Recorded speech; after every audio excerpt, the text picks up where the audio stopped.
Hi guys. This will be a little lecture on the Expressionist artists. So if you go to modules and look under, what do I have it under? Online readings, I put, there's a page called Expressionist Paintings, and I put up a few paintings by 3 different Expressionist artists. Edvard Munch, who did the Scream, which, okay, I put up there. So you're probably familiar with the Scream. Most people have seen that one. Francis Bacon, one of my favorite artists of all time, and Mark Rothko. Expressionism was a movement in modern art. Modern art does not coincide precisely with the modern period, so CH202 is the modern world. But that begins during the Renaissance, and it goes all the way through World War II or so. But modern art begins in about 1880. So several hundred years after the beginning of the modern period. So art that was being done before 1880 is not called modern art. And modern art goes through about the 1980s, 1970s, 1980s. The last great movement in modern art was pop art. So if you've heard of Andy Warhol, you've seen Warhol's you know, the faces of Marilyn Monroe and the Campbell's soup cans and stuff. So that's Andy Warhol, and that's pop art, and that's the last big movement in modern art. Expressionism was, well, it started around the turn of the century, and artists, for instance, Francis Bacon is probably the latest major Expressionist artist, and he died in 1992, and he was still doing paintings then. So it really lasted. Expressionism lasted for about 100 years, and it's wonderful. It's my favorite movement in modern art. By the way, surrealism, so Salvador Dali, surrealism is another great movement in modern art. So all of these wonderful people, Monet's Water Lilies, which is Impressionism, that was the first movement in modern art, and that started in about the 1880s. That stuff is part of modern art. Van Gogh is,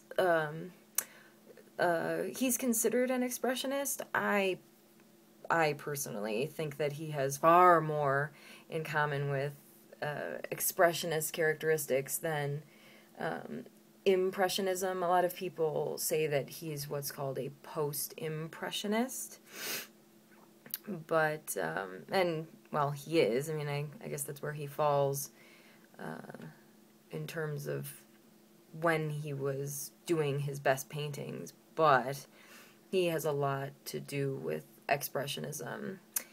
But I didn't want to focus on Van Gogh. So this stuff is more depressing. I guess I like that kind of art. I do. So let's look at the paintings. So first of all, just a little about Edvard Munch. He was born, oh god, the mid-19th century. I don't remember the dates right now, and he died in 1944, I think. He was Norwegian, and he was a very depressed man. His father was a religious fanatic. He was abused and made to live in absolute fear of the wrath of God and things like that. So he had a difficult youth, and it certainly is brought out in his paintings. He was he had a very low opinion of women, not in terms of misogyny. I mean, he didn't oppress women. He was terrified of women.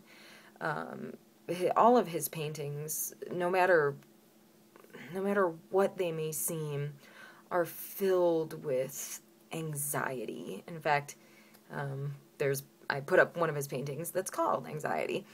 And he had terrible anxiety about women. Whenever he represents women, they are, when the woman is the main subject of the painting, she's either some kind of seductress or succubus,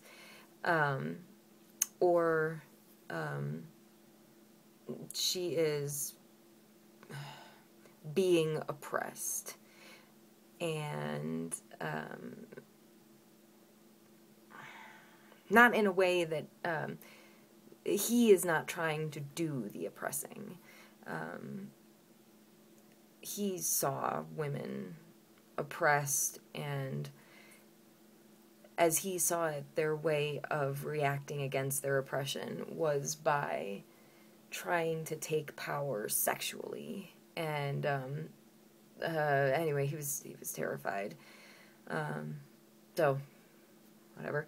But anyway, let's look at the first painting, Death in the Sick Room.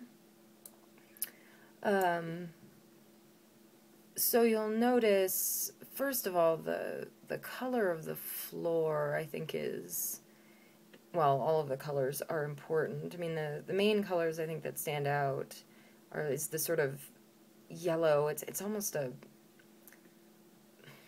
sort of a pale in some parts, almost vomitous yellow, and then of course the sickly green of the wall there, and then everybody's in black because they're mourning the death of this person.